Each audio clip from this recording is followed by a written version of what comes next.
Good evening and welcome to tonight's program. Before we begin the program, a few pieces of information. All attendees joining us on Zoom are on mute, and we ask that you keep your cameras off to ensure an uninterrupted presentation. To turn your camera off, click the Stop Video button in the bottom left corner of your screen. After tonight's presentation, we will have a live question and answer session. Please submit your questions in the chat. You will find that the chat icon is in the Zoom toolbar on the bottom of your screen. For those watching live on Facebook, you can submit questions too. Leave your questions in the comment section of the live stream.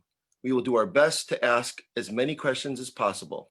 And now, to get us started, it is my honor to introduce Sherwin Borsick, President of the Meriden Historical Society.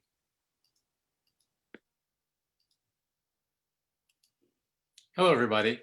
My name is Sherwin Borsick. I'm president of the Meriden Historical Society. Welcome to the second of many future online programs. The Meriden Historical Society was founded in 1892. Then, as today, we considered our mission to preserve Meriden's history for future generations.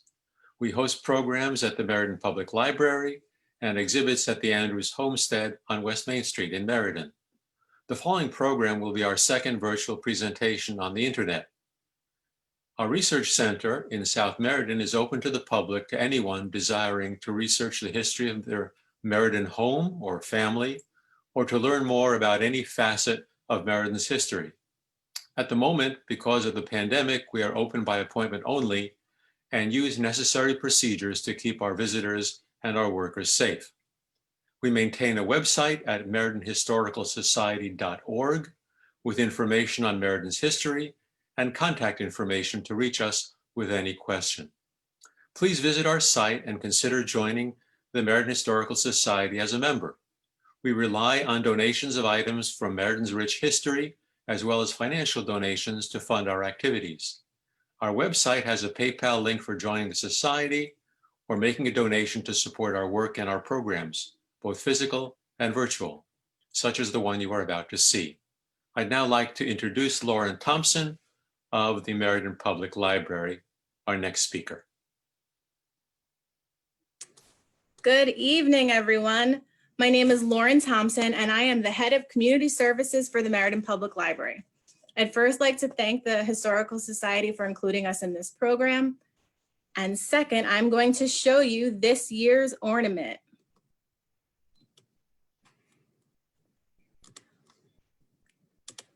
Okay, this year is the Wilcox House.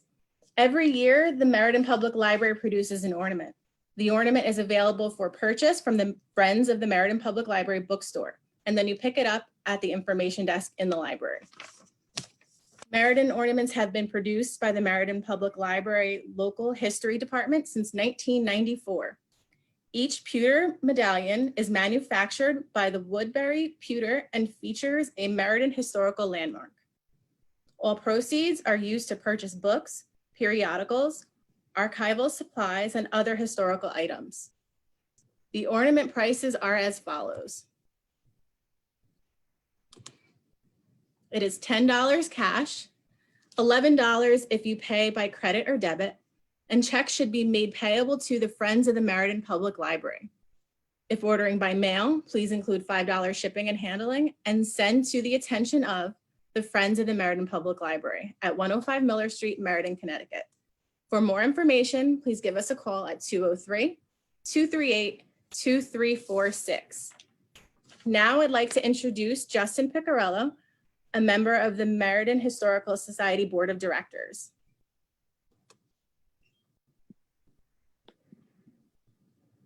Good evening, everybody. Hello, my name is Justin Piccarillo from the Meriden Historical Society. Thank you so much for joining us tonight for our virtual program on the Jedediah Wilcox Mansion. Today is actually the 150th anniversary to the day of the mansion's completion in 1870. What better way to commemorate this anniversary than with tonight's program? It's my privilege to introduce our presenter, Brian Cofrancesco. If you don't know him, Brian is a local historian and architectural historian who has been studying Jedediah Wilcox and the mansion for the last decade. He's also a member of Meriden's Historical Society's Board of Directors. Brian's works for the Connecticut Democracy at Connecticut's Old State House, running museum education programs, and the Kid Governor Civics Program. He lives here in Meriden with his wife, Kate. Tonight, Brian will share a presentation about the Wilcox Mansion, and then I will facilitate a question and answer session with him. Throughout and after the presentation, you can ask questions in the Zoom chat or the Facebook stream. We will do our best to answer as many questions as possible. And with that, welcome Brian Cofrancesco. Thank you, Justin. Hi, everybody. It is such a pleasure to be here tonight to talk about my favorite topic, the Jedediah Wilcox Mansion. I am amazed at the turnout tonight, and I'm so glad that you all wanted to spend some time this evening with us to learn about this now gone Meriden landmark. It was really fortuitous that tonight's program came together as it did. I had proposed doing this to the Meriden Historical Society Board of Directors when I realized that this year was the 150th anniversary of the mansion. And after the board agreed to do it, and agreed to do it in November, we realized that November was the anniversary of when the mansion was finished.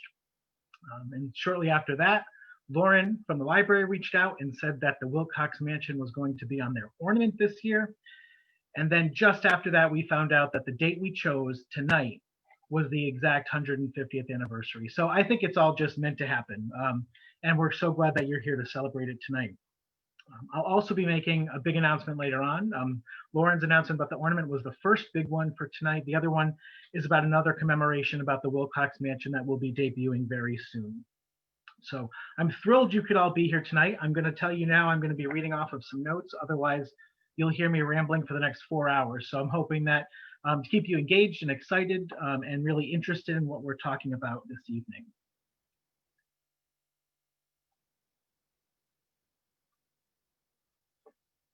So tonight's presentation will be on the Jedediah Wilcox Mansion, celebrating 150 years.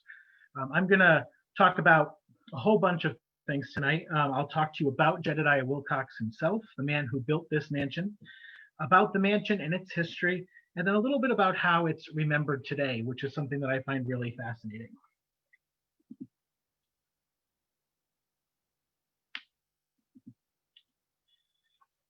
So as a historian, I'm always interested in how people come to their own historical obsessions. So I wanted to start with a really quick personal anecdote about my own story.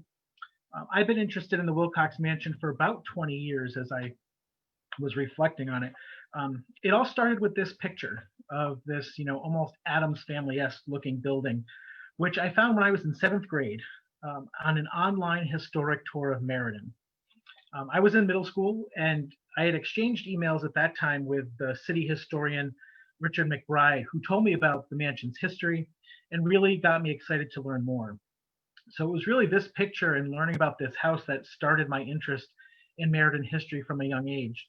I went on to study architectural history in college and spent time researching more about this house. And then after returning to Meriden, spent the next 10 years on a deep exploration of everything about the house, but also about its initial patron, Jedediah Wilcox. So this first part of my presentation is going to focus exclusively on Mr. Wilcox, the man himself. But before I get started, I always like to ask, and just something for you to think about in your head, what or who do you think of when you hear the term or the word Wilcox? Now, those of you who live in Meriden, most of you probably think of Wilcox Technical High School, or maybe you think of Wilcox Avenue off Colony Street. And maybe some of you who know about Meriden's local history think of the Wilcox and White Organ Company or other companies here that had that family name. If that's the case, you are thinking of Horace Wilcox, Horace C. Wilcox, who was president of the Meriden Britannia Company, which was a predecessor to International Silver. He was the president of the Wilcox and White Organ Company. He was an incorporator and a patron of the Meriden and Cromwell Railroad. He was a mayor. He was a senator. He did a lot. He is often the star of the family. He's the one who's best known today, especially given the high school being named after him. But he was in fact one of 12 children. And today we are going to be focusing on his younger brother, Jedediah, who my favorite of the Wilcox family children. Jedediah really today is one of the unknown Wilcoxes. He's often overshadowed in history by Horace, as well as their other brother, Dennis, who was often in business with Horace. But at one time, he was one of the wealthiest and one of the most famous people in Meriden. Going back a long time, 1887, there was an article that ran in the Meriden Daily Journal, which eventually became the Meriden Record Journal. I want to read you a quick quote from that. They said, "Within the past 10 or 15 years, but few corporations have been formed that have not been rewarded with success, or at least sufficient support to warrant a continuance in business. The heyday of these quickly formed and spasmodic concerns was when Jed Wilcox was the moving force in Meriden's business life. The failure of the woolen mill, the chief venture in which he was concerned, put a sudden stop to the formation of these mushroom firms and relegated the prime mover to comparative obscurity. No man that ever claimed Meriden as his residence could boom a thing like Jed Wilcox. He was a hustler from way back. And if he had not succumbed to the too many irons in the fire disease, this town would be much further advanced than it is today, because Mr. Wilcox, with all his faults, took a deep interest in Meriden and in doing things for its advancement." And I really like that. It talks about how he was such an active person who went to, as they say, comparative obscurity. And they blame it, and we'll talk about it in a little bit, the too many irons in the fire disease, which is oddly enough, a term we still use today. So Jedediah was born, as were his brothers, in the Westfield section of Middletown. He was born on March 4th, 1827. On the left are his parents, Elisha Bacon and Hepzibah Cornwell Wilcox. Elisha was a farmer, and he was also a congregational deacon. On the right is their family house, the Joseph Wilcox homestead, where Elisha and Hepzibah raised their 12 children. And if you're familiar with the Westfield section of Middletown, you can actually head out B Street in Meriden, go past the Suzio York Hill Quarry, and you'll take a left onto Atkins, where you'll find the Wilcox Family Cemetery, as well as this homestead. There's a book which some of you may be familiar with called Century of Silver, and that says that when the Wilcox boys were young, Horace and Dennis talked all about becoming silver and pewter peddlers, while Jedediah's ambition was owning his own company. And by the late 1840s, he had moved to Meriden. He left Middletown, and by the time he was 21, at the age of 21 in 1848, he already had his own company. So he really moved forward with his ambitions. He was manufacturing carpet bags, which were luggage that was made out of scraps of carpet, and those became very popular about 15 years afterwards, after the Civil War. You may hear the term carpetbaggers, or people from the North who were taking their carpet bag luggage and moving down to the South. In the early 1850s, just 3 years after he started his own business, his house was featured on a Meriden map, which I find fascinating. You can see that on the left part of your screen. It wasn't not only depicted on the map, but they actually put a drawing of it there too, one of only a few houses that were depicted on that particular 1851 map. His business wasn't overly successful at that time, but he had enough capital to build this home on Broad Street. This house stood on a piece of land next to what would later be the spot where the Wilcox Mansion was built. And coincidentally, his first home, the one you see here, faced the wrecking ball in the 1970s as well. Some of you may know it as the O'Brien House. It's on the right side of the screen. And it stood, again, right next to the Wilcox Mansion on Broad Street. And they both met their demise at about the same time. So this is that 1851 map of Meriden. And if you take a look, this street that's running north, not north south, but up to down, is Broad Street.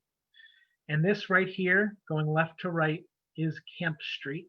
And this here is Pratt. So we're right at the intersection of Camp and Broad. Right where it says A. Curtis is about where the off-ramp and on-ramp to 691 is today. So you can see right at the corner is Colton Wilcox Carpet Bag Factory, and Wilcox's residence was right next to it. So his business was immediately adjacent to his own home. So the same year he started this carpet bag company, he married a woman named Clarissa Hovey, of Mansfield, who was 5 years older than him. He was 21 and she was 26. And there's very little that I've been able to find about Wilcox's personal life, but that's why I like to feature it when I can. But I do have the sense that he and Clarissa had a troubled marriage. I found this letter just a few months ago. It's in the Norton family papers at the Winterthur Museum in Delaware. And it was written by a girl named Julie to Caroline North, who was from Berlin. And the two friends were gossiping about Berlin and local news. And on the screen is a snippet of Julie's letter. And it says, "I was much surprised by what you wrote about Mr. and Mrs. Jedediah Wilcox, though not of his sister's sudden marriage, as I had been expecting such news in every letter. What could have caused Jedediah's and Clarissa's separation? I should think Clarissa got the best end of the bargain." I think it's pretty interesting and kind of humanizing to hear the backstories of these people from history who seem so distant to us in time. And that's why I share this. In this particular letter that says that within just a few years of their marriage, they were already separated. And I find it particularly striking, the comment about Clarissa got the best end of the bargain. And you'll learn a little bit more about his personal life down the line. But I should say that although I have great admiration for Wilcox today and for what he achieved in his life, we might infer that he wasn't necessarily the nicest of people in his family, but also apparently what people thought in public. So outside of his private life, Wilcox's businesses were prospering by the time of the 1850s and 1860s. He had several partnerships and mergers with other businesses, and he eventually formed the J. Wilcox and Company in 1853. It's a billhead that you see on the screen. And they made hoop skirts and ladies' belts. And that was kind of his continuation of making his carpet bags. That was the next step for him. He was so successful that soon his hoop skirt company was making $300,000 a year, which rough estimate would be around $8 to $10 million today. This billhead is from 1869, and what I find especially interesting is that up here in the top left, they also had an office in New York City, 98 Franklin Street. So it was so successful in Meriden that he had to have another office and probably a sales office right in the city. Business picked up, he gained a lot of attention, and he was eventually appointed to boards of different companies in Meriden and abroad, or not abroad, but across Connecticut, the Home Insurance Company in New Haven, the First National Bank of West Meriden, and others. And by 1865, he was the fifth wealthiest man in Meriden. About $10,000 per year was his income. And J. Wilcox and Company, his hoop skirt and belt company, was the third wealthiest company in the city, valued at $175,000, which today would be around $5 million. In June of that same year, 1865, his skirt company, the Balmoral Skirt Company, was destroyed by a fire. This is a picture of it after it was rebuilt.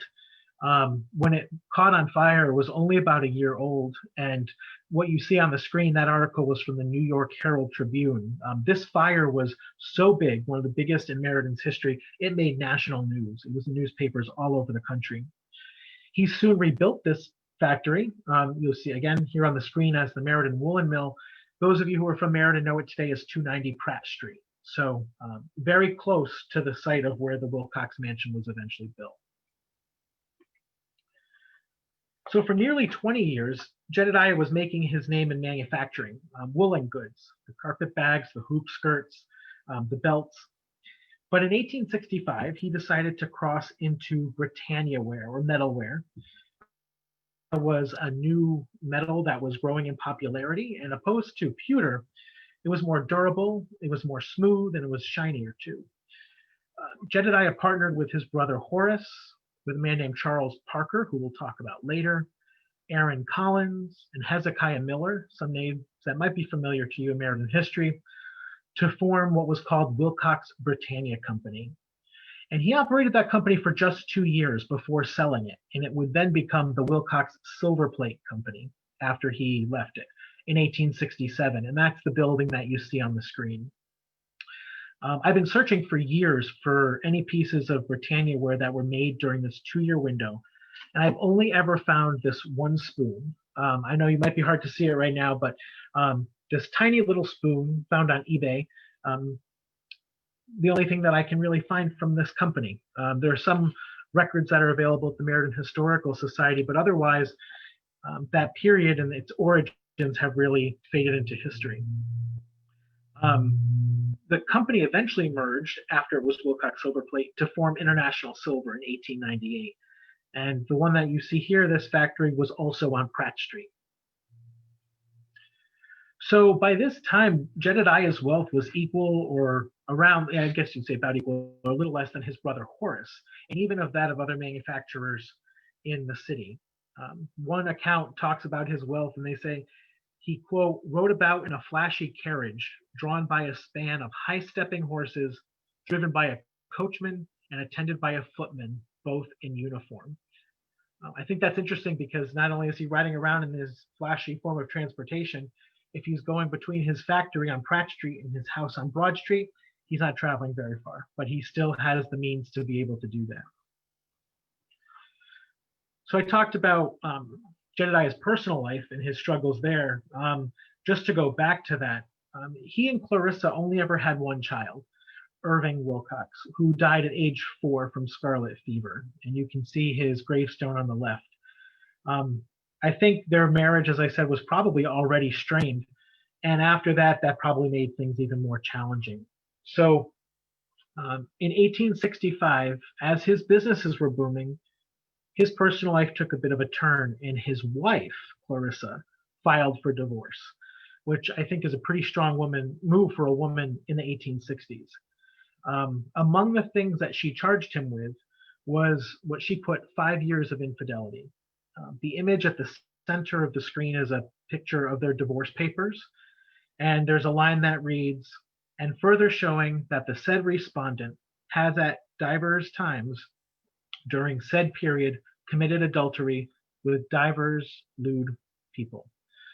So interesting that she brings up his infidelity right in their divorce papers. They eventually divorced in September of 1865 after 17 years together. And the Hartford Courant article on the right is one of several, actually, that were published about their divorce in the paper, announcing the settlement of $33,000 to Clarissa. And also of interest, you will notice that the counsel for Mrs. Wilcox was the Honorable Orville H. Platt, the one who one of our other high schools is named for. Also a well-known lawyer at this time and represented Clarissa in this divorce case. So most records that I can find say that within the last 3 months of 1865 after the divorce, he was already remarried. And I can't find the documentation of their marriage, but all the genealogy records all say that he had remarried that year to a woman named Henrietta Deming, who was from Newington. A few years later, as his wealth and his stature continued to grow, Meriden changed from a town form of government to that of a city. And that meant that it was time for Meriden to elect a mayor of our city. Jedediah on the right faced off against Charles Parker. I mentioned him earlier. He was a partner in Wilcox Britannia. He was also the founder of the Charles Parker Company, which seemed to make everything. In Meriden, they made guns, but they also made piano stools, vices, coffee grinders, metalware, curtain fixtures, and the list really goes on. In this first election of 1867, Parker won. Jedediah became an alderman, and he would run against Parker again 2 years later. And although he was projected to win, he was defeated by Parker once again.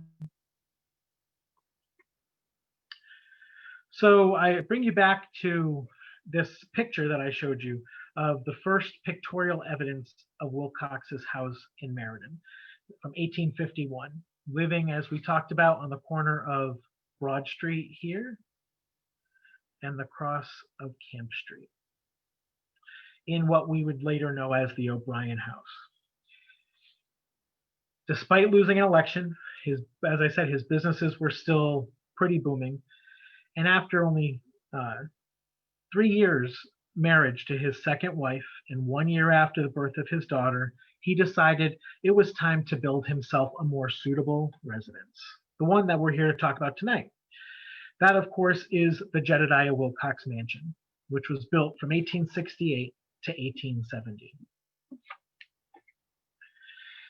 So this is a snippet of an article that ran in the Meriden Daily Republican in late November of 1870. And this article was a very lengthy description about the house. It's pretty incredible. It has vivid descriptions of the interiors, the exteriors. But in this particular paragraph, I like how it ends. It says,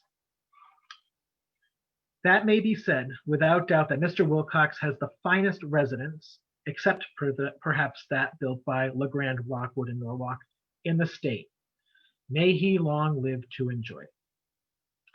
So before I go into the history of the mansion, I want to tell you a little bit more about how Wilcox's life ends up, because unfortunately, the Wilcoxes did not enjoy their home as had hoped. So his enjoyment of the mansion did not last long. Soon after settling into the house, his company went bankrupt. And based on city directories, he tried to regain his wealth by forming a company called the Waters Patent Heater Company. And in 1872, he started the Meriden Fire Insurance Company. It seems like he might have lost a lot of money from a large fire in Boston that happened around that time, and he had to pay out the insurance money for it. All of this, I think, is to say, as the article mentioned at the beginning, he was guilty of the too many irons in the fire disease, which ultimately led to his downfall. In February of 1874, the J. Wilcox and Company was sold to form the Meriden Woolen Mills, with his brother, Horace, as president, which I'm sure they had a congenial relationship as family, but I also think probably difficult to admit you're not only bankrupt, but your brother has to come in and take your company over. Oops. In 1874, in August of that year, 1874, this advertisement ran in the New York Times.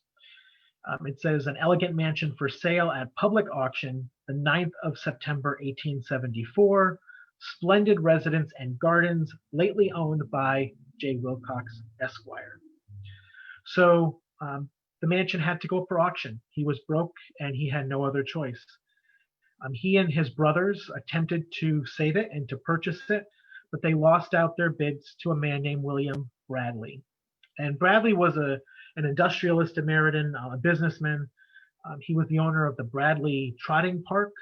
And coincidentally, when Jedediah was head of the Meriden Horse Association, Bradley was his vice president. So also probably a difficult pill to swallow when someone who was involved in your life ends up outbidding you on your own house. But within days of that sale, it was shown in the paper that Charles Parker was the real purchase of the Jed Wilcox Mansion. Overnight, the property was transferred from Bradley to Charles Parker, someone who was his former business partner, the man who beat him for mayor twice. He purchased the entire residence, complete with furnishings and furniture, and including the mortgage left on the property, for only $44,000. So I would love to know more about the relationship between Parker and Wilcox, but clearly by having somebody else be his bidder, Parker did not want it known right away that he was the one trying to take this home. So he probably caused quite a stir when he was announced as the true owner of this property. So after Wilcox loses the house, he ends up leaving Meriden and moves to New Haven. He was still in the newspaper quite a bit, which I find very interesting. He was starting up new companies left and right. Again, the too many irons in the fire disease. Newspapers talk about him being a potential president for another woolen company, the purchaser of a railroad, president of the United States Telephone Company, the Homestake Silver Company, and finally, he was a salesman for the Hathorne Springs Company of Saratoga. My favorite article that ran about him is the one that's on the right, about him being, quote, overcome by the heat in the middle of the summer. Not a topic that you'd expect today to get much interest, but you can see they wrote quite a bit about his experience arriving at the train station and becoming overcome by the heat. From what I can tell in local directories, he moved from home to home in New Haven, and a lot of times he was actually a long-term boarder at a hotel, which leads me to think that after his departure from Meriden, he and his family really struggled for the rest of their lives. Some information I found about his daughter confirmed that she was difficult, or was difficult for her to survive in her later years. She didn't have a lot of money or savings. So in May or June of 1897, Jedediah took a trip south for business. He made a stop in Louisville. Given his interest in horses, which is why I brought it up earlier, it might be that he was stopping in Louisville for the Kentucky Derby, which coincidentally was at the exact same time that he was down there. But it was in a hotel in Louisville that he died on June 12, 1897. He was by himself. He was 70 years old, and they listed the cause of death to be apoplexy, which in the 19th century could have meant an aneurysm or a heart attack or a stroke. It mainly meant that it was something sudden. Jedediah's burial is quite a saga, and I'm going to save you from it tonight, but would be happy to talk to anybody who's interested at another time. But in short, his wife Henrietta and their daughter Lillian and Jedediah are in this grave in the Deming family plot in Maple Cemetery in Berlin, but the Wilcoxes are in an unmarked plot within that family lot. So there's no evidence on the stone that they are buried there.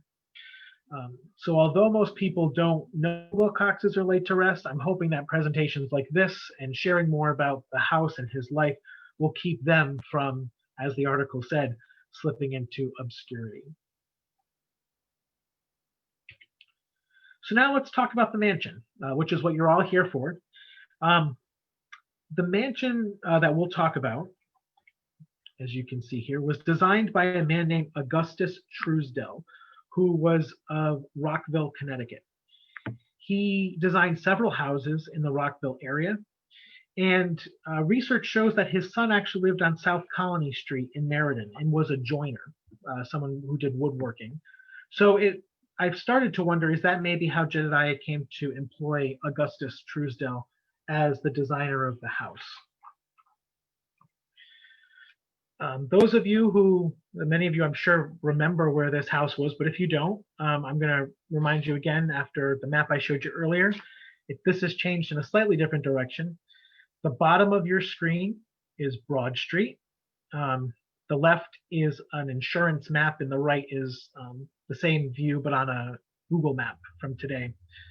Going up and down on the right of each picture is Camp Street, and then the diagonal in the back is Pratt Street. So the green here shows you where Jedediah's first house was, the one I showed you from the map. This shows you about where it is, especially in comparison to the former bank that now stands on the corner. And the blue box is where the mansion itself was built. The selection of this site, I think, is also important because it shows the proximity to where Wilcox's factories were. So the red star that you see on your screen shows you where the Wilcox Britannia Company factory was, and the yellow star shows the site of the J. Wilcox and Company woolen mill, what we know today as 290 Pratt Street. It was eventually New Departure and General Motors. That was the original woolen mill, or post-fire woolen mill. So the mansion, as you can see, with its massive tower in the front, it's really iconic for that, dominated the landscape of Meriden. On November 28th of 1870, just 2 years after construction began and a few weeks after the Wilcoxes moved in, the Meriden Daily Republican ran an article titled Matters About Home, which gave a thorough account of the house. And the article actually talks about the festivities of November 19th. The opening paragraph to this article, I want to read you. It says, "The new residence of Jedediah Wilcox Esquire on Broad Street is a princely mansion built of Milwaukee pressed brick with Portland stone casings, caps, sills, and trimmings, water tables, underpinnings, steps, buttresses, at a cost of about $125,000. The building is of the Franco-Italian villa style, rich in design and finish. Mr. Wilcox, who is one of our most prominent manufacturers, has spared no expense in making it a model residence, end quote. So on the left, that article you see, don't worry, I'm not going to read you the whole thing. That's where this comes from. It goes on, as you can see, for almost 2 full newspaper columns. It is a fascinating article. And if anybody's interested in reading it, you can send me an email. My email will be in the chat later, but it's wilcoxmansion@gmail.com. I'd be happy to share it with you. It goes room by room and floor by floor, explaining the design, the features, the furnishings, what room you'd encounter. It's a really unique historic account of a building like this. And so the construction itself was $125,000, but it cost $75,000 more to furnish it. If you strictly look at today's dollars, this amount would probably be about $3.7 million. However, fellow Historical Society board member and architect Paul Butkus did a little research, and he estimates that if you take into consideration the rate of unskilled labor, it actually cost about $26 million in today's money to build this house. So even though the word has become trite today, this house was massive. 40 rooms across 3 floors, also having a basement. So through my research, I've been trying to get an idea of the scale and the actual size of this house, since it wasn't one that I saw myself. So in addition to dominating this site, it actually would have dominated many of the other homes that we know today in Meriden, the historic homes, I should say, that are still standing. So here I've selected 3 of the better known Victorian mansions that are here in Meriden. Some of you may be familiar with them. On the left is the Painted Lady on Curtis Street, which was built around 1865. And that house has approximately 5,358 square feet. Next to that is the Parker Mansion on Parker Avenue, where Charles Parker was living before he moved to the Wilcox Mansion.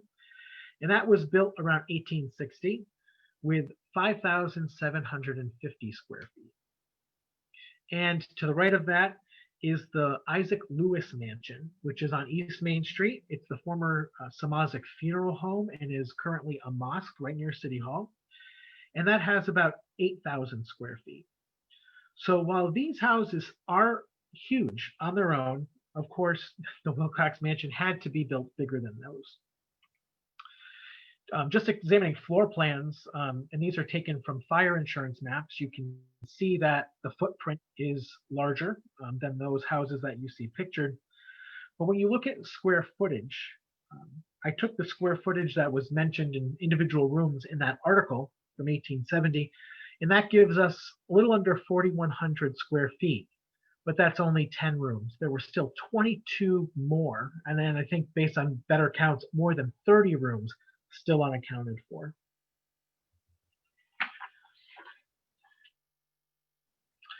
And I think this is another map. I find these pictures to be quite amusing. Right in the middle of the screen, you can see that's a drawing of the Wilcox Mansion in 1875, taken more so from behind. Broad Street is running in front of us, and then the road just beneath it, running to the side, is Pratt Street. Here's the Wilcox Mansion. Here's his first house on Broad Street, so it clearly dwarfs that, but it dwarfs almost every other building around. So you can kind of see what it would have looked like on the landscape of Broad Street at the time. So the architecture of this house is known as the French Second Empire, and it was popular during the Second Republic of France under the rule of Napoleon II. And my research suggests that the design of the Wilcox Mansion is inspired by this architectural pattern book, Sloane's Victorian Buildings, also known as the Model Architect. And in the 18th and 19th centuries, many designers used pattern books for inspiration and ideas for buildings. Most builders did not go to a traditional architecture school that we think of today, so they turned to books with examples and drawings to figure out what they wanted to build. And this is the design that I believe inspired the Wilcox Mansion.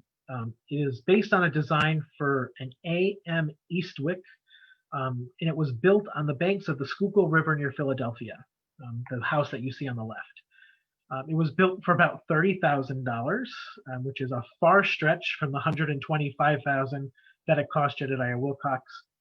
And it was called the Norman Villa. And if you look carefully and compare these two houses, just from what you see, you'll probably notice a lot of similarities. They are not identical by any means, but there's a lot of similarities between them. You'll notice they both have this tall tower that really sticks up from the house, which was very common to the French Second Empire style. There are a lot of porches that come off of the house, the covered entranceway that comes off of the tower. And when you think of earlier houses, more colonial houses, they're very boxy.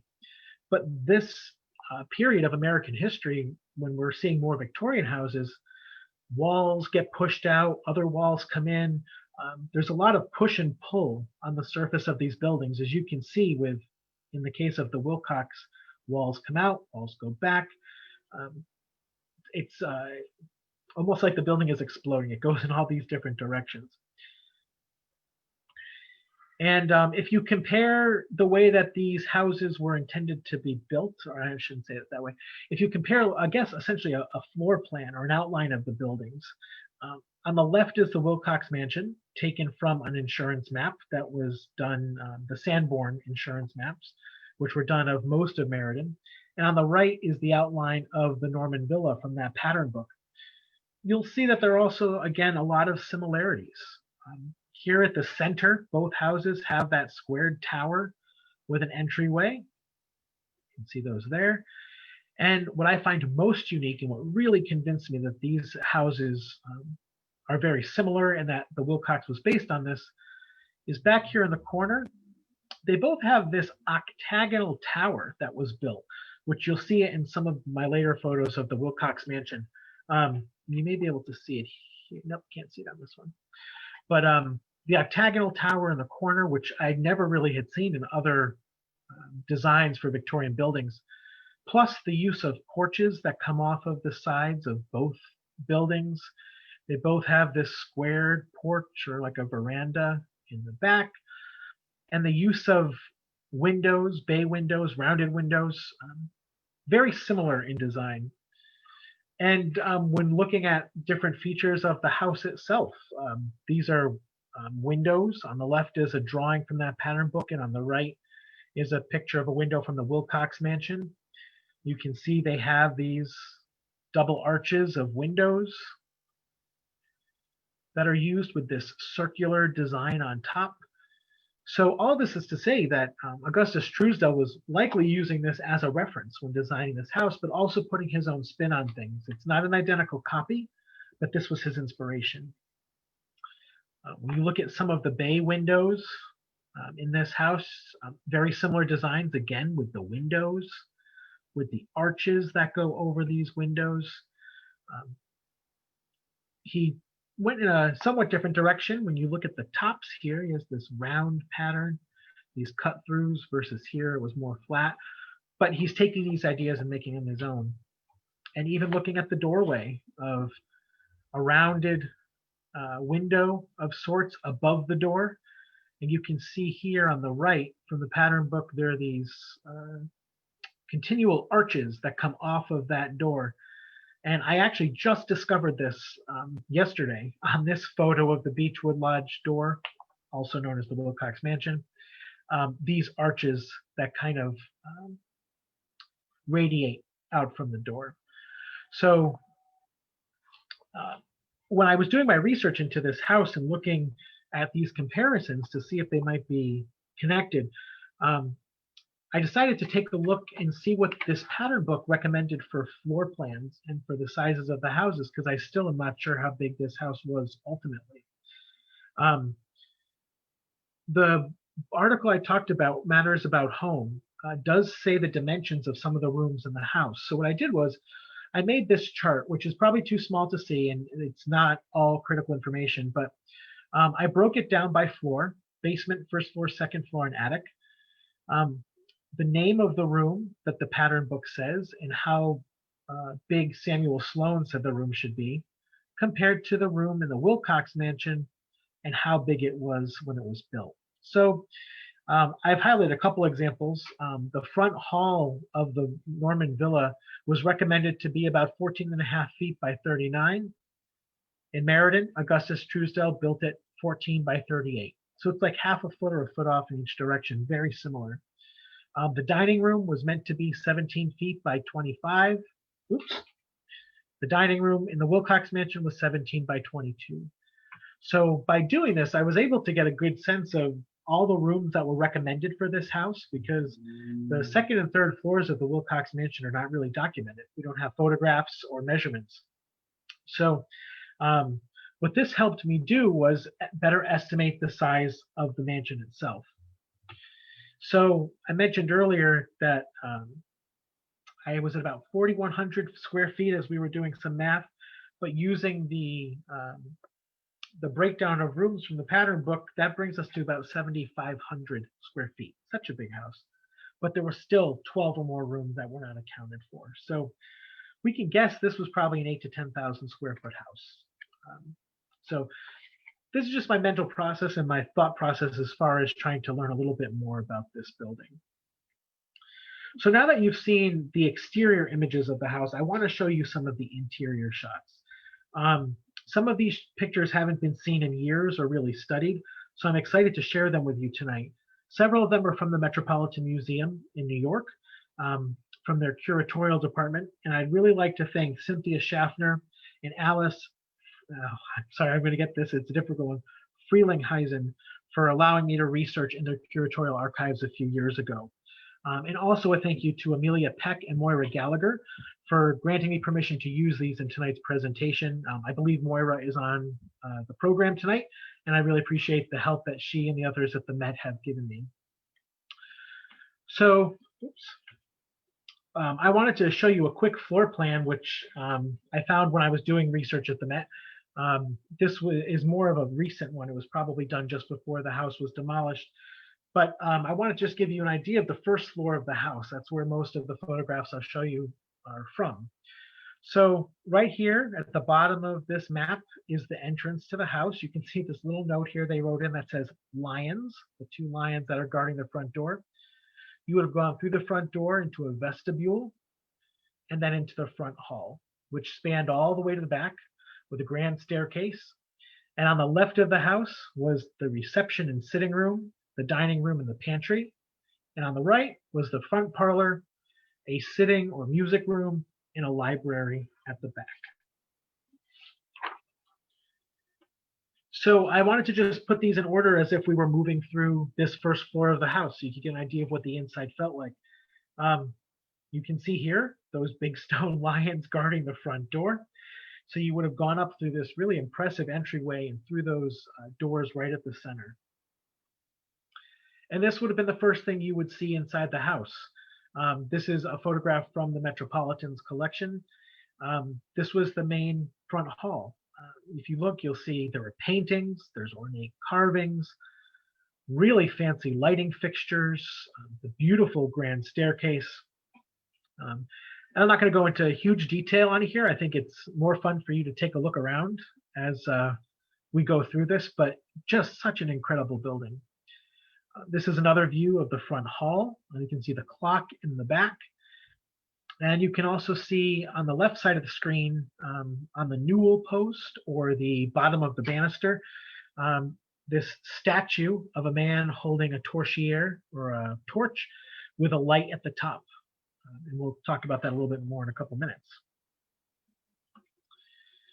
When you came in, if you look to your right, this is what you would have seen just around the area of the front parlor door entrance.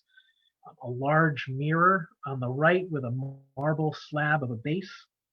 And I want to call your attention to these really cool statues here of classically dressed women, and they're holding, again, these light fixtures on top, which we'll see come back in a little bit. And then this is the view back towards the front door. So this is a really great view of the entrance hall. You see the lighting fixtures again, the mirror on the left, the paintings. You also get a view of almost looks like a ancient Greek soldier of some sort, with a metal uniform. And he was standing at the bottom of that newel post. And that statue is now in the collection of the Connecticut Historical Society. So that still does exist today. And then a religious painting in the background that hung between two of the side doorways. And now I'm going to take you through some of the rooms. This was the front parlor as it appeared in the 1950s, 1960s. In this particular photo, you don't see all of the original furniture. It's set up, we'll talk about in a moment, as a convalescent home, which was its last use. But this is a better view of it, also from the 50s and 60s. You can see a lot of the period and original furniture that was left in the house at the center. At the time of demolition, many of the interior furnishings of this house were still there. And an inventory counted that there were more than 33 oil paintings, 6 sculptures, 6 marble mantles, and countless chairs, cornices, vases, mirrors, so many different things. And this is a color photo of what it looked like in the 60s. Again, the front parlor. You can see some sofa, a sofa in the back, a side chair.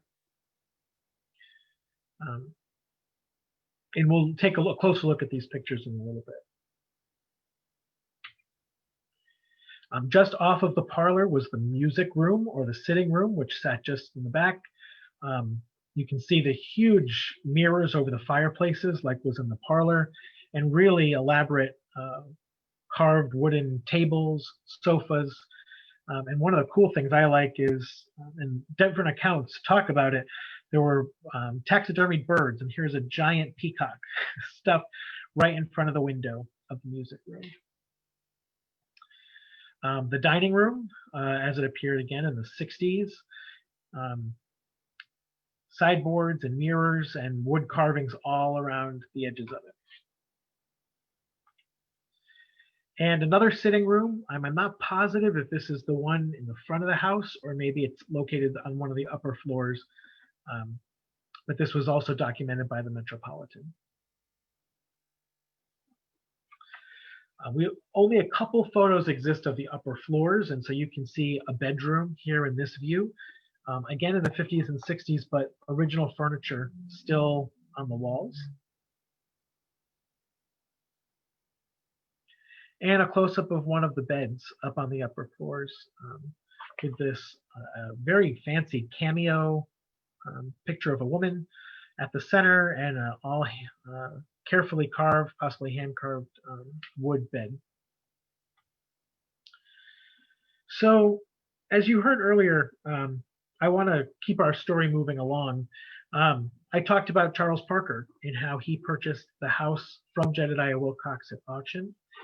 And when he moved in, he was the head of the Charles Parker Company, had been a mayor of Meriden, and he lived there till he died. After he died, his son Dexter was the owner of the home, and later his niece Elsie.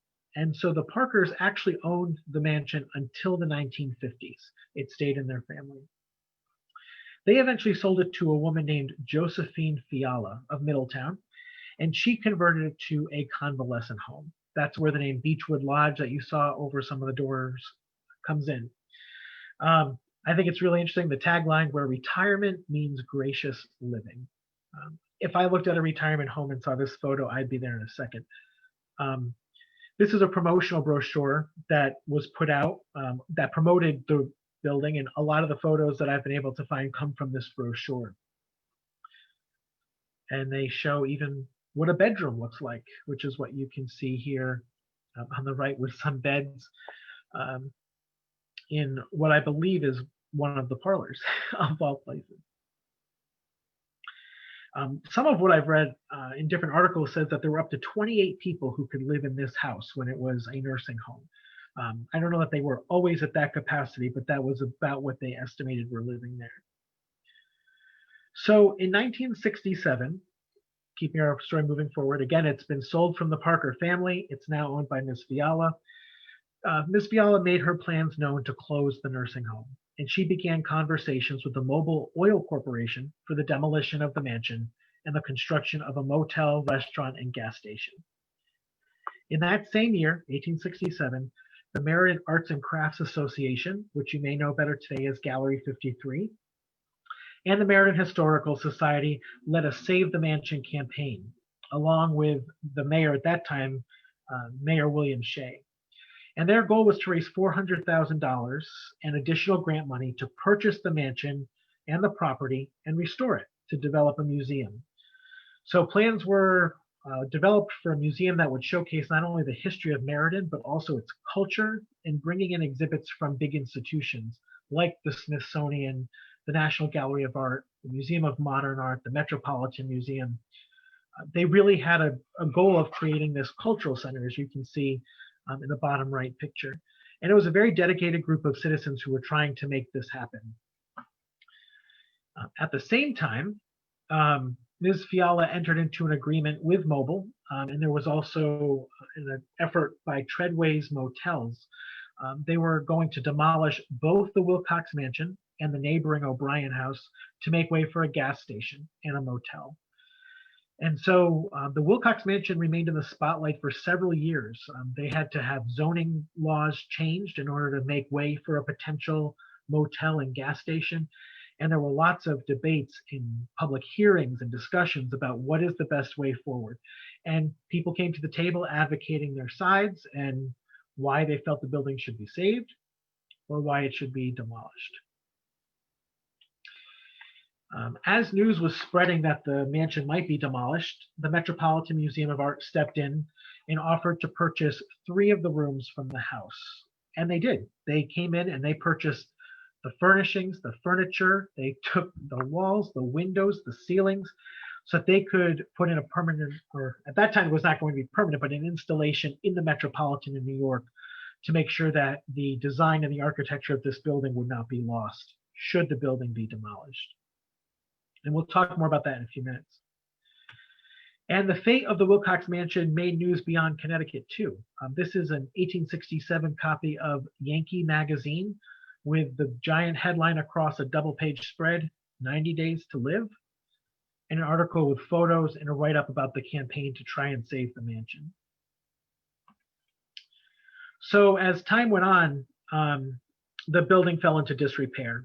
And this is an incredible video that was taken by Edward Piatek in 1969, just 2 years before the building was demolished. And I'd like to thank his son, Andy, who still lives in Meriden and who had this digitized and was willing to share it with me. It's only about 1.5 minutes or 2 minutes, but it's a great documentation of what the outside of this mansion looked like in the 1960s, just before it came down.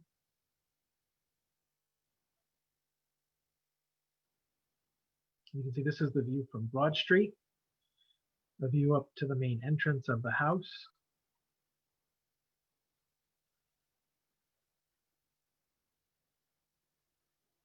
And as you can see, the paint was falling off at this time from the house just sitting there for so many years. A side view of the porches just beneath the tower, and then a great view looking up from the basement level.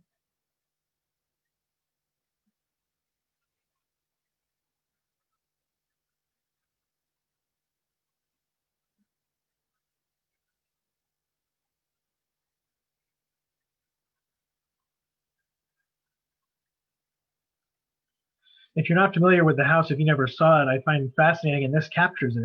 It was actually a yellow brick house. So it must have been really stunning, soaring there up above Broad Street. So unfortunately, the group of local citizens did not raise enough money to save the house. Eventually, the Arts and Crafts Association had to back out. They didn't have the financial capacity to be the only group that would lease the building. And in the end, the building was demolished. In 1971, in May, this article ran saying that a demolition permit had been issued. And later that year, the mansion was eventually demolished. And then shortly after, the O'Brien house on the corner, Jedediah's first home, came down. So within the course of just a few years, whatever was left of his residences in Meriden were wiped from our landscape. So as a summary of that After Wilcox moved out and had to sell his house at auction in 1874, it was sold to Charles Parker, and the mansion remained in the Parker family into the 1950s. The mansion was sold to Josephine Fiala in the 1950s. In the 60s, 67 in particular, she made her plans known to close the nursing home, and that year a Save the Mansion campaign started. The Met removed furnishings the year after. The year after that, Mobile Corporation was granted the zone change to build the motel and the restaurant and gas station, which in the end, as many of you know, were never actually realized. In 1970, I read a really interesting article accounting the debut of the Meriden Parlor at the Met, which later became the Renaissance Revival Parlor. And then 1 year later, the mansion was deemed a public hazard and was demolished. Those of you who followed more recent history of this site know that in 2007 and 2015, the giant beech trees that this property was known for and why it later became Beechwood Lodge were finally cut down. Some of the last remaining landscape from the 18 and early 1900s. So I'm coming towards the end of my presentation tonight, and I wanted to talk a little bit about remembering Jedediah Wilcox and the mansion. I am amazed how many people still remember this house. And every time I post something on Facebook, on one of the Meriden groups, the number of comments is just astounding how many people have memories of this place. And at the same time, the memory of this lives beyond our city. So I want to share, these are a couple photos of the folks from the Metropolitan Museum when they came to save and remove pieces of the house to resurrect in New York City. And then when they brought it all back to New York, they began the process of repairing and reupholstering the furniture, which there's a really cool article that outlines exactly what they had to do to this furniture. And it is an incredibly painstaking process to do it in a historically accurate way without damaging the furniture itself. A view of the upholsterer who worked to carefully recreate all the pleats and all of the forms of the fabric on the pieces of the chairs and the sofas that the Metropolitan acquired. And then this is a photo of them rebuilding the room at the Met. They took a gallery space that was about the size of the parlor, and they transformed it by putting up the columns or pilasters in the rooms, the ceilings, the walls. And today, the Renaissance Revival Parlor is still on display in the American Period Rooms wing, which if you have not been, I hope you will make a trip to New York when you feel comfortable and when it's safe to take a look at this room. I love right outside the room, Renaissance Revival Parlor, Meriden, Connecticut. This is a picture of the sign that's outside the room, and they might have updated it, but a couple of years ago, this is what was in place. And it talks about Jedediah Wilcox. It talks about the history of the building. It talks about Meriden, and in the bottom right even has a picture of the house. This is a view inside the room. The curatorial team back in the 70s and then again in the 80s did an amazing job recreating this space using not only photographs, but their documentation as well. This I love. I showed you the picture on the right a little while ago of the parlor. On the left, you can see how they recreated that space in the exhibit at the Metropolitan. And another example of how they restored the chairs.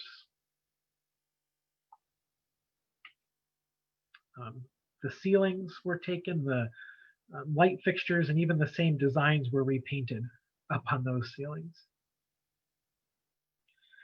I always joke that Jedediah Wilcox and his story follow me everywhere I go.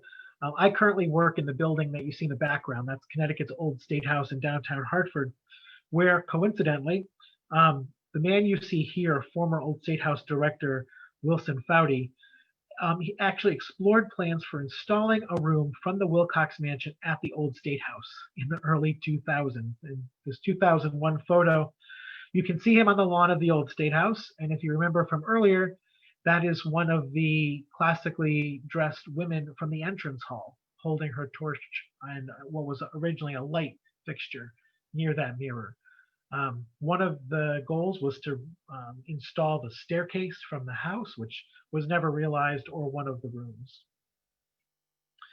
All in an attempt, again, to not only capture this history, but to remember the architectural legacy of this house. If you Google online or look around, you can find past sales of woodwork and different things from the house that were salvaged over time. Jedediah Wilcox has been the subject of political cartoons. Here you see Frank Lamphier's 1975 cartoon with the ghost of Jedediah Wilcox pointing his finger at Ebenezer Meriden, who wants to put in another gas station. And he says, "You let them take my mansion, don't let them destroy my colonial copper beaches." So since the building came down, there have been this great interest in these historic beech trees that are unfortunately just stumps now. Justin Piccirillo, who you met a couple minutes ago and will be back in a moment, made this political cartoon in 2015 when the last of the copper beeches fell. This one was unpublished, unfortunately. As far as where the building was, many of you know the Beaches Medical Office Complex right on Broad Street. The same number, 816, is where the mansion stood. We also remember Jedediah Wilcox through his woolen mill, formerly the Meriden Woolen Mill, and before that, J. Wilcox and Company, which is still standing on Broad Street. Pratt Street, 290 Pratt Street.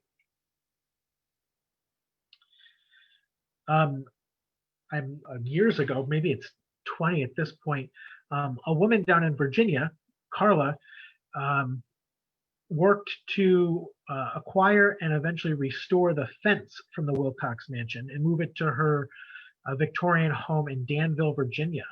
On the left, on the top, you can see a picture of the Wilcox Mansion fence installed here in Meriden. And on the bottom and on the right, you can see it installed at this home in Danville. So this had been salvaged before the house came down, eventually made its way down to Virginia, and it has a whole other life down there. Its story lives on in another state. I learned through Carla about a house in Madison where family members of Josephine Fiala lived and where they installed a lot of the interior woodwork from the mansion. So it's actually a small cape, I believe. It's not a big house, but it has all this giant woodwork, Victorian woodwork throughout its house. I haven't seen it myself. I've heard that it might have been painted. But there are pieces of the mansion that live on in other parts of Connecticut. I talked about the Newell Post, which is now the collection of the Connecticut Historical Society. And my favorite piece, I finally was able to acquire a piece of the Wilcox Mansion for myself. Carla in Virginia also had purchased this overmantel mirror, which you can see on the left above a fireplace in the front parlor of the Wilcox Mansion. It actually is what sits behind me now, which you'll see in a couple minutes when I stop sharing my screen. And just for amusement, I have a time lapse of when that arrived at our small little house on East Main Street. This massive Victorian mirror from the Wilcox Mansion finally made its way back home just 3 years ago, and now sits in our dining room here in Meriden, where we get to look at it every day and be reminded of this house. And you can see Justin there as well, who helped move it in. Jedediah Wilcox was inducted and now memorialized in the Meriden Hall of Fame in October of 2013. So his memory lives on through his plaque that's in City Hall and the virtual Meriden Hall of Fame. And one of my favorite things about my research is hearing what other people remember about this house. And any post that I put up about the Wilcox Mansion has tons and tons of comments and likes and reactions and shares because people really love this building. The top left, someone who said an old friend of theirs remembers playing billiards in the tower. People who remember the tunnel that ran underneath Broad Street between the mansion and the other side of the road. And people who just remember going trick-or-treating there, or people who brought leaves from the property and for show and tell. And the two photos that I just was able to digitize a couple weeks ago from Catherine Puff, who was one of the people on Facebook who shared pictures of the mansion from her childhood home across the street on Broad Street. So on the left, you can see a picture very clear of the mansion, and on the right, this was her childhood home, and you can see right in the back through the trees. It's a somewhat obstructive but pretty cool picture of the mansion on Broad. So I was so excited, and I'm glad Lauren was able to tell you about this exciting announcement that the Wilcox Mansion is going to be on the library's ornament this year. I hope you will purchase yours as soon as possible so you have it in time for the holidays. And this being the 150th anniversary of the mansion just makes it so fitting that they chose to put it on the ornament. And I am thrilled. This is the second big announcement I wanted to share with you tonight when it comes to commemorating this now gone landmark, that in the next few days, the Met will be unveiling a new online feature focused exclusively on the Wilcox Room, or the Renaissance Revival Parlor at the Met. It'll be an in-depth history of the room, with information about its architecture, its history, the people who worked there. It'll be added to their period rooms page. The link is at the bottom, but you can also just Google Metropolitan Museum American Wing period rooms. It'll be one of their newest features up on the website. And a big shout out to Amelia Peck, Moira Gallagher, and Rachel Smith at the Met, who've been working to make this happen. I got to talk with Moira a couple of days ago about the Wilcox Mansion. And if you think I'm the only person in the world who knows about the Wilcox Mansion, she knows probably just as much and has done so much research. And it's really great that the Met is making this building such a core part of their interpretation in the period rooms wing. So I just want to leave you with a quote before Justin comes on for some quick Q&A. It's from an article in 2000 written by Alan Church in the Record Journal. And it was while he was reflecting on the removal of the beech trees from the Wilcox Mansion site. And as I read it, the picture you see on the screen is a little bit of a hybrid view of some of the trees on Broad Street and what the mansion would have looked like if it were in situ with what you would see today. And Alan wrote, "It is worth noting that neighbors' civic interest in large trees is generally insufficient reason to hamper development. At the time, the Planning Commission chairman noted that by all rights, that property is his. He can cut down the trees if he wants. The same, I guess, applies to old mansions. It is a real shame, I believe, that we have permitted our culture to be so driven by the urge to make a buck that everything, trees, homes, even the mountains, must yield before that almighty imperative." End quote. And I hope you'll keep that with you going forward, and encourage you to work to preserve our natural landscape here in Meriden, the historic sites that are around us. If you want to learn more about Jedediah Wilcox, I do have a Facebook page that I haven't really been updating much, but I hope to add some more. If you are on Facebook, you can go to facebook.com/WilcoxJedediah. And if you have memories or pictures, or if you have something from the mansion that you're willing to share a photo of, please reach out at any time.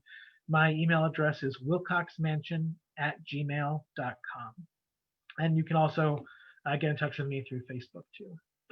So I appreciate you staying with me. That went a lot longer than I expected, but I just feel like there is so much to this story. With that, I'll see if Justin is there and if we've had any questions that have come in. Wow, Brian, that was cool. That was awesome. Great job.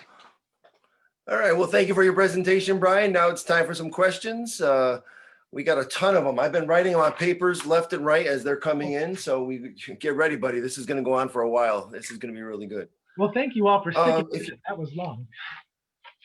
It was, you know what? Everyone's still right on the money here. They're still here. They're waiting to hear your answers to these questions. There's really a lot of questions here. So let's fly through this. Again, if you have any questions, you can send it via Facebook, Zoom. Well, I think a lot of the questions are divided into Jedediah as a person and then the mansion itself. Let's just jump right in. One of the big questions was, what led you to find his grave? I believe you said in Berlin. And then the big question was, how are they related to the Berlin Wilcoxes? So there is a connection to the Berlin Wilcoxes, and I can't remember exactly how that flows because they're more so the Wilcoxes out of Middletown. So the Middletown Wilcoxes go back a couple of generations. That house I showed you early on, where his father and his mother raised their children, that was, I believe, Jedediah's great or great great grandfather's house, Joseph Wilcox. So they were in Middletown for quite a while, and there is a connection to Berlin, but I think it's more of a distant connection. Jedediah's first wife, Clarissa, is actually buried in the Wilcox Cemetery in Berlin, though she was not connected to that family at all. I learned over the summer, actually, that family, the Wilcox family manages it, but you don't have to be a Wilcox to be part of it. Great question on finding his grave. That's one of the things I love to talk about, and I will make it very succinct. But I mentioned Jedediah Wilcox died in Louisville, Kentucky, and his body had to be shipped from Louisville up to New Haven, where he was living at the time. And back when I was doing research to find his grave, nothing said where he was buried. So with the help of Jan Franco, who I think is on here tonight, she helped me find some of the articles in the paper about his death. Those didn't have any information, but she helped me find the cemeteries that were active in New Haven at the time. And she pointed me in the direction of Evergreen Cemetery. So I went to Evergreen Cemetery, said, can you help me find this person? And they kept insisting, he's not here, he's not here. I don't know where else they would have put him. He came back to New Haven, he's somewhere. And when I told the woman when he died, she said, well, let me go to my historic records. And she pulled out this box of information. Well, it turns out Jedediah Wilcox was buried in New Haven, but then exhumed. Nothing about learning his life is easy. He was exhumed and moved to Berlin. Of course, in Berlin, there are no records of when he was reinterred, and the cemetery doesn't have any, extensive documentation. But one day going through, I found, this grave that was his father-in-law's, and it stayed on my mind. And thanks to the folks at the Bradley home, the Bradley home is where Jedediah's only child, his daughter Lillian, ended up living and dying in her older age. She was one of the first residents. They still have some files about her. And I found a little note in the file that said where she was to be buried and what she wanted on her gravestone. And her last decision was to be buried in Berlin at Maple Cemetery. And she said she wanted on her gravestone her father's name, her mother's name, and her name, which led me to find that, in fact, all three are buried there. Jedediah is the only one who appears in a small note on a card on file there, but there's no marker.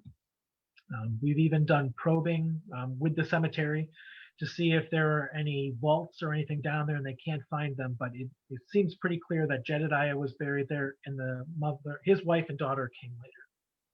Wow, wow. Do you remember bringing me there? I do.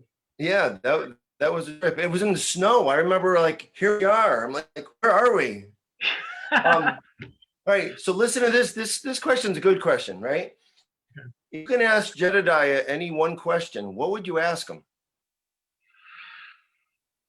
Did we stump you? I think we stumped you. We stumped you. There's so many questions I would want to ask this guy. No, you got one. You can only do one. One. Only one. I want to know more about, I talked a little bit about that year of 1874 when he had to put his mansion up for auction. I want to know what that year was like. I want to know, what he built this huge house. Just the emotions behind learning that you have to sell it. And then that Charles Parker, someone who was an ally, but also a political rival, buys it from underneath you, and then having to leave everything to go to another town and find a way to pick up your life. I think that's probably what I'd want to ask, and what his death was like, being in Louisville. Yeah, you mentioned the relationship between Parker and Wilcox. That's a question that people are asking too. The relationship between the two of them, being such high powers in Meriden at the time. I mean, one of the questions actually was if you could take us back to 1870s. Who are the high powers? What was it like? But then the question is, here they are. They're competitive. in the fact that they're both business owners in 1870, Parker and Wilcox. But really, what were they like? I mean, were they cordial? Were they enemies? Were they, or what were they like? Yeah, and that's a really great question. And I wish I knew more about this. I think you would think they would be rivals to some degree, but they're all playing in the same arena. A lot of them are manufacturing, and especially once they get into silver and Britannia, they're all doing something similar, but they all seem to have their own market. What I find fascinating, and what leads me to believe that they maybe weren't competitive, maybe they were, but when you look up who the directors were of these companies, you see a lot of the same names. So when I saw that Charles Parker and Horace Wilcox were on the board of Jedediah's Britannia company, there's some interconnection there. And I don't know if it just had to do because they had the money and the wealth to back it, or if it was something, more like they were trying to support each other. To some degree, they were competitive, especially when it came to building houses. Each one's trying to outdo the other. And then you throw on the layer of politics, and I don't know how contested those early, or how contentious, I should say, those early elections were, but you have people you're in business with, you're then running against in these elections. And, right. What I find really difficult is there are no personal records or archives or letters for Jedediah, and I haven't been able to find anything on people like Charles Parker either. So it's tough to know the personal lives behind them. But if anybody has something, wilcoxmansion@gmail.com. Well, it's funny you should say that, because there's one gentleman who I've been friends with for years and years and years. He's got a bunch of stories for you, so I'm going to connect you guys to later. Okay, let me jump to a great question here. Going back to the beginning of your presentation, you're talking about all the irons in the fire. Of all these irons in the fire, which one do you think had the greatest benefit for Meriden? I mean, anything from like the hose company to his business. I mean, which one of these the irons would you say benefited the city the most? That is a question I never expected. Okay, nice job. You could thank your wife for that one. Oh, did I say that? She's smiling across the table. Sorry, Kate. Kate said that one to me.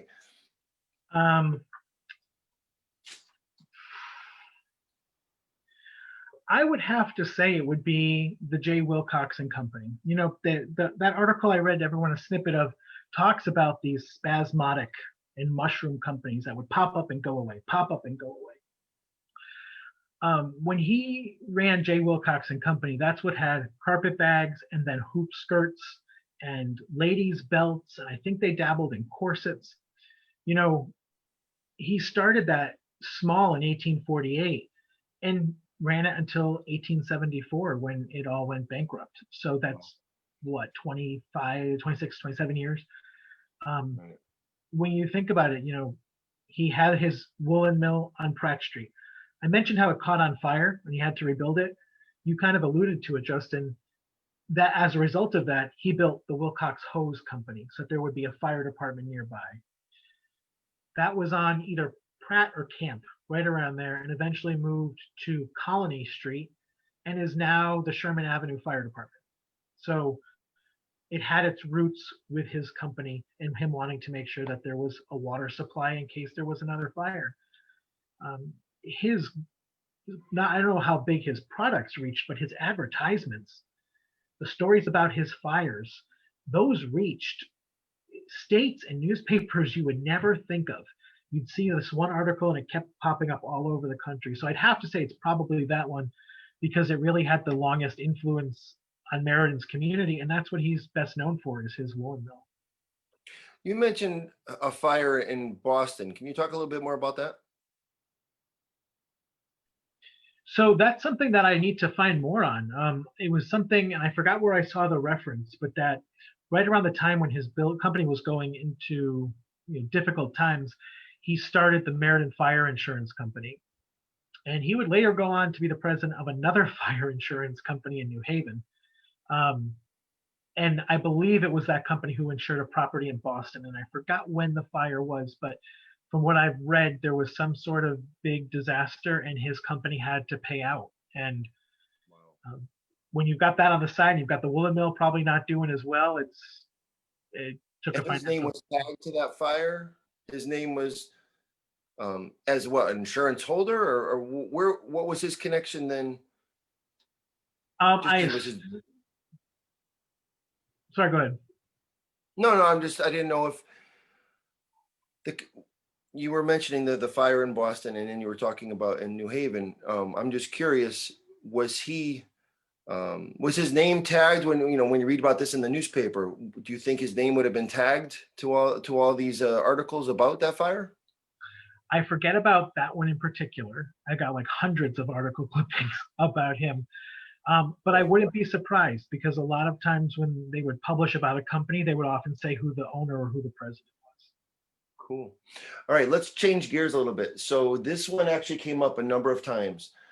The idea of an underground tunnel underneath the mansion. Now, there is a reference that it was actually part of the Underground Railroad, and then there was also talk that there was a secret room in the basement. Can you talk about any of that?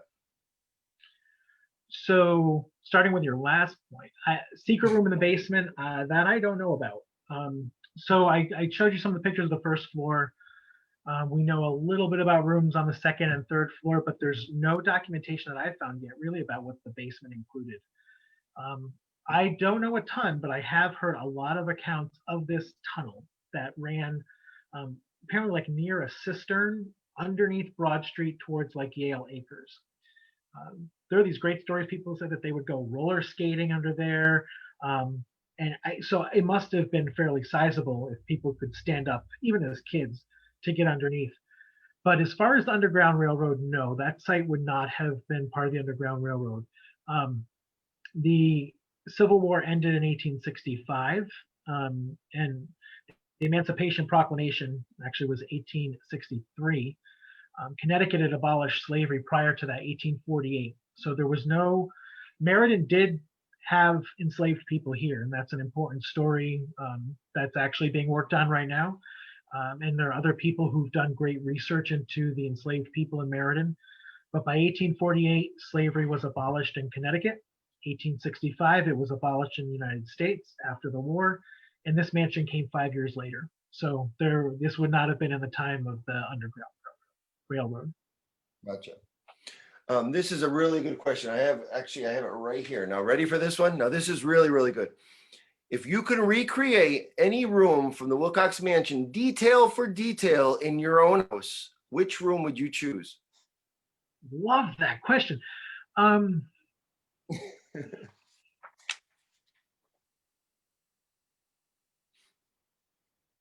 Don't have the answer, but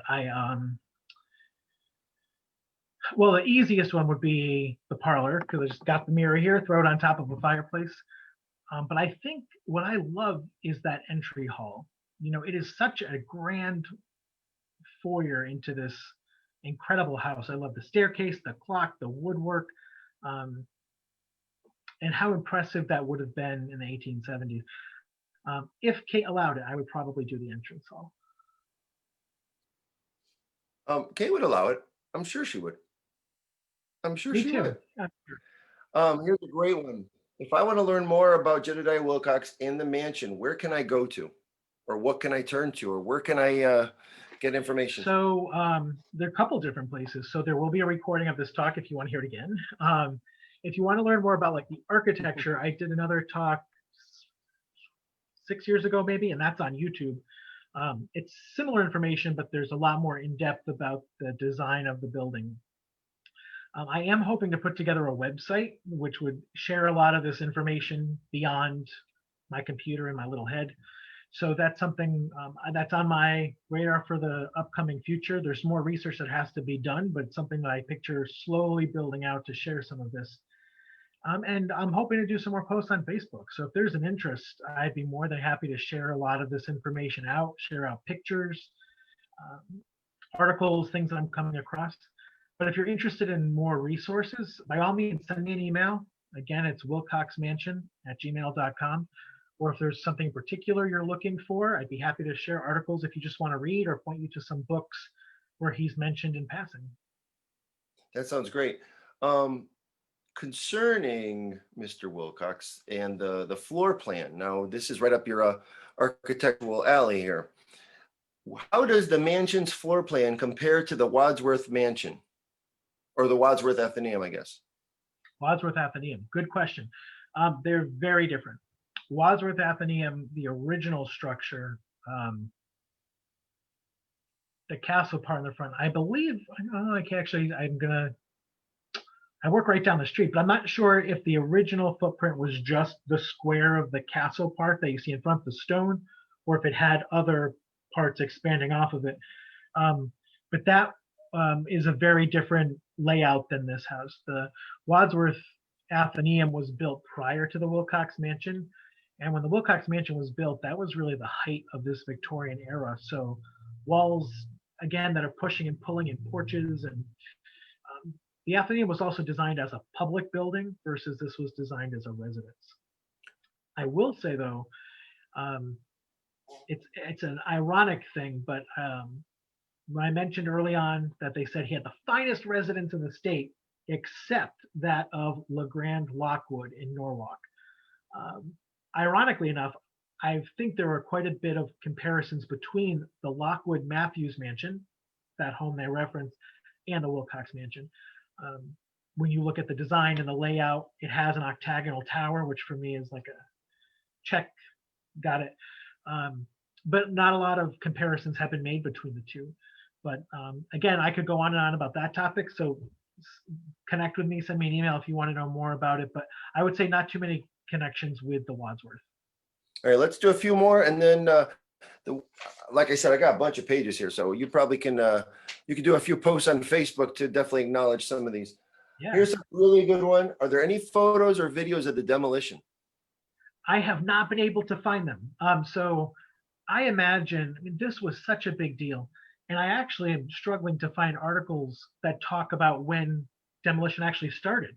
I showed a picture of this article in the talk about the permit being secured in May of 1971, but I can't find anything that says demolition started today. I'm still digging. I imagine somebody out there would have recorded it. That's why I was so grateful that Andy had that video from his father of kind of, 2 years of the outside of the building just before it came down. Sure. But I imagine someone out there has recorded it. So if you're listening and you have it, please reach out. I had no idea you even had that. Look, we've been friends for 15 years. I never even knew you even had that video. I love that video. I almost want you to rewind it. I almost want you to rewind just so we can watch it. We're talking about the cars and we're talking about the yellow face. I'll tell you, Facebook's been wonderful tonight. Well, I actually just got that from Andy maybe 2 months ago. He had it digitized a while back, but we finally connected and he was able to let me borrow it. All right. This question is something I've been asking of you for as long as I've known you. All right. Ready for this one? Probably when you not. write in the book. No. You got it. I mean, this is what? What? This is your question, isn't it? No, it's actually on the screen right here. Oh, so I've wanted to write a book on this for a while. I don't know if the people out there would want a book on it. I've already got a title selected. I already know what it's going to be called. I already have idea of some of the content. Maybe down the line. I think that's why I thought I would start with a website, because I think if I can put together something and other people have things to be added, or if they have photos, I can start to collect information that could eventually be published in a book. And things are coming up every day.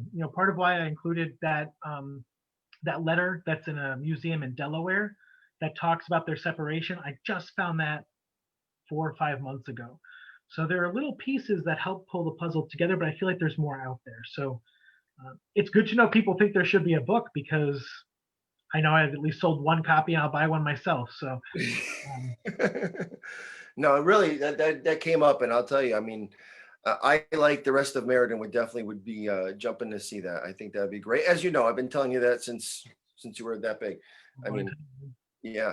All right. So here's my last one, and this is kind of a personal. You'll know this is my question. So in the late 19th century, you got Hubbard, you got Wilcox, you got some of these big players, and they're as big as they are. You're just saying, how big of his house is, the second in the entire the state. But there's not a lot of info that we can grab on them. Hubbard is the same way. Here's, this wonderful guy, and there's only 7 pictures, photographs of him available. My question is why?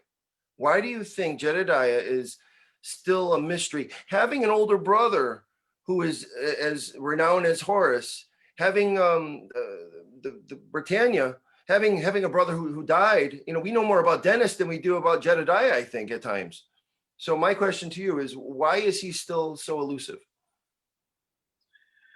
I think there are a lot of reasons. I think one of the chief reasons, and this is my plea to anybody out there who has any sense or urge to be a genealogist, is people not saving things from their family. And in particular, if you can take a moment and close your eyes and picture this house again. I know we were just looking at it. The 40 rooms, the 3 stories, all of that. That was built for 3 people. 3 people. Husband, wife, and daughter. So a house that would have been filled with family belongings, a house that would have been filled with family papers, if they had photographs or anything like that taken, to them downsizing to small apartments or maybe very small parts of houses in New Haven, there was no place to keep a lot of that stuff, is my guess. And because of her father, I believe his daughter Lillian led a life where she was a housekeeper for people. She died with her cousin, Roy Wilcox, who at the time was running International Silver, supporting her financially. And then she died, not having married and not having had children. And so I think a lot of times when that happens, people just throw everything out. And so as it was with you with Hubbard, a lot of stuff probably went to Bessie, his niece, but depending on how people valued it after that, it could have been tossed. So a lot of the bigger names might have had their stuff saved, but in a community like Meriden, we're not talking about national leaders or presidents or things like that. A lot of those, it's in that trunk in the attic, and eventually someone is tired of holding on to it and out the door. I've reached out, I found a couple Wilcox descendants, Carolinas, Florida, New York. I actually took a trip to New York to meet with a descendant of Horace Wilcox, and she had books of photos of the family. She had the carte de visites and the cabinet cards of Horace, all these valuable things. But she lived with her older sister, neither of them married, and my contact has now since died. And I have not been able to get a hold of the family. So that means 100, 150 years of Wilcox history, if it wasn't passed down, may have been disclosed. Well, I think that's a great place to leave the conversation tonight. As I said to you, there's a bunch more questions that I will hand over to you, and you could acknowledge, via Facebook or however. Do you have any closing thoughts, remarks that you'd like to share? Yeah, I want to first thank everybody who's been watching. I'm amazed by how many people are still on this program. I know it's run later than we expected to, but I love the questions that have come in. And I want to emphasize what I said earlier, that my favorite part of this research is hearing what people remember. And that's what keeps me going. People who say things like, I'd be interested in a book, or where can I go to learn more? How this building that was demolished 50 years ago is still in people's memories, and people who don't remember it or who didn't see it have such an interest. So thank you for helping to fuel and keep this alive beyond just my little historical obsession. I want to thank you all for listening. Again, wilcoxmansion@gmail.com. I'm really out on the hunt to find photographs, pictures, items that may be from the mansion that I can document. I just learned a couple weeks ago about where an original hitching post is. So there's a lot that's out there. And my last plea to everybody, if you are so inclined, consider making a donation to the Historical Society. The Meriden Historical Society does so much great work to help preserve our history, and we rely on donations from the community to sustain us. So MeridenHistoricalSociety.org to make a donation and get your Wilcox ornament from the library this year. Send me a picture of it on your tree or on your wall or wherever you have it. I'd love to see that. Wow. Well, thank you, Brian, for sharing all your research, your knowledge with us tonight. It was great to have you for our second Meriden Historical Society virtual program. As we conclude, I'd like to invite Lauren Thompson from the Meriden Public Library back to share some updates and information from the library. Good evening, Brian. That was a wonderful program. I just wanted to close with a few remarks. I'm going to share my screen again.